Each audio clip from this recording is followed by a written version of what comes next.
Good morning, students. I'm your teacher from Guru Ramdas College of Pharmacy, Malot.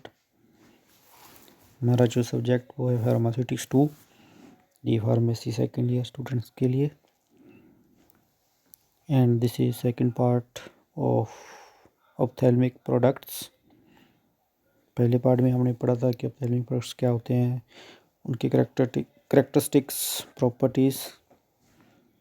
Next है eye drops आपने जैसे कि देखा ही होगा कि जो भी आपके घर में भी कहीं ना कहीं आपने यूज़ किया होंगे। आई ड्रॉप्स क्या होता है कि eye drops are sterile aqueous और ऑयली सोल्यूशन और suspension for instilled into the conjunctival section. These usually contain anesthetic, diagnostic, anti-inflammatory, antiseptic, myotic, and mydriatic agents. Their formulation involves factors. तो eye drops क्या है कि एक solution है aqueous और oily solution होता है जो कि हमारी आँखों के अंदर इंजेक्ट किया जाता है। तो ये एंटी इन्फ्लामेटरी भी होते हैं, डायग्नोस्टिक एनेस्थेटिक भी होते हैं, एंटीसेप्टिक के तौर पे भी हम इनको यूज़ कर सकते हैं। तो क्या क्या फैक्टर्स इसमें इफ़ेक्ट करते हैं, जैसे कि पहला स्टेरिलिटी आ गया। स्टेरिलिटी में क्या है कि जो भी प्रोडक्ट्स हम आँखों के लिए यूज़ कर रहे हैं वो स्टरलाइजेशन उनकी होनी मस्ट है ताकि हमारी आँखों को कोई भी नुकसान ना पहुंचा सके। नेक्स्ट है जैसे फॉरेन पार्टिकल्स, तो इसके अंदर कोई भी फॉरेन पार्टिकल, डस्ट पार्टिकल्स नहीं होना चाहिए। अगर आपको क्लैरिटी में कोई देखने में कोई दिक्कत है तो उसको फिल्ट्रेशन करनी चाहिए ताकि इससे के अंदर जो फॉरेन पार्टिकल्स हैं वो रिमूव हो सकें। Pain and irritation of eyes may caused by many other ways like unfavorable osmotic pressure or pH or due to certain medicament and preservative. Eye drops should have about 7.4 pH.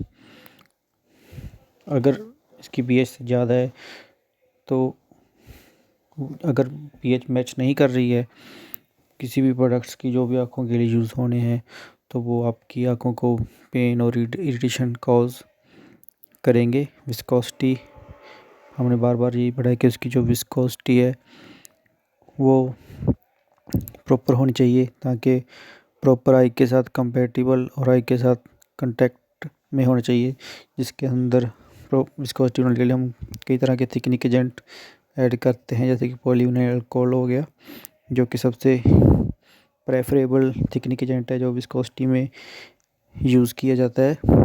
तो उसकी जो viscosity है वो sterilization उसकी होनी चाहिए, clear होना चाहिए, उसका अपना कोई कलर नहीं होना चाहिए और आँखों के अदर इंग्रेडिएंट जो भी हम यूज़ कर रहे हैं उसके साथ मैच होना चाहिए।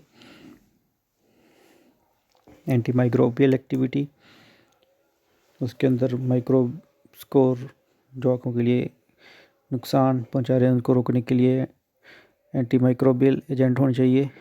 Aqueous eye drops must be prepared in a bactericidal and antifungal vehicle in case they are supplied in multiple application container.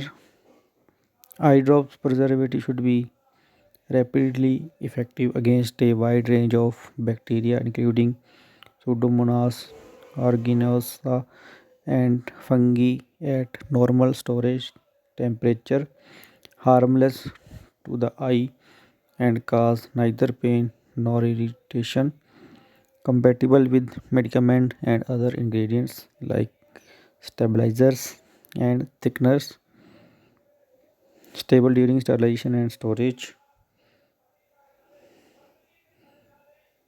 तो ये कुछ एंटीमाइक्रोबियल एजेंट्स हैं जैसे फिनाइल मर्क्यूरिक नाइट्रेट और acetate 0.002% weight by volume, benzalkonium chloride 0.1%, 0.01 weight by volume, methyl hydroxyl benzoate 0.2% weight by volume.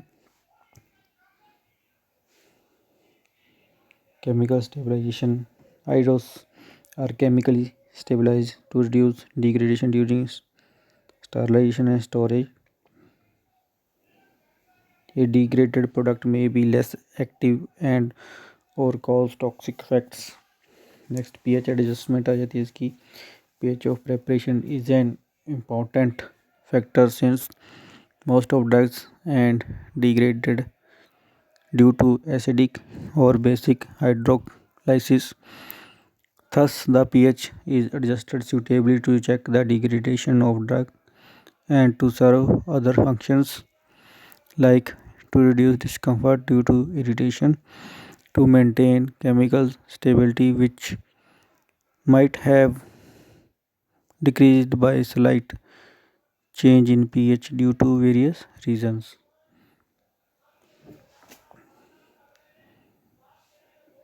Thank you.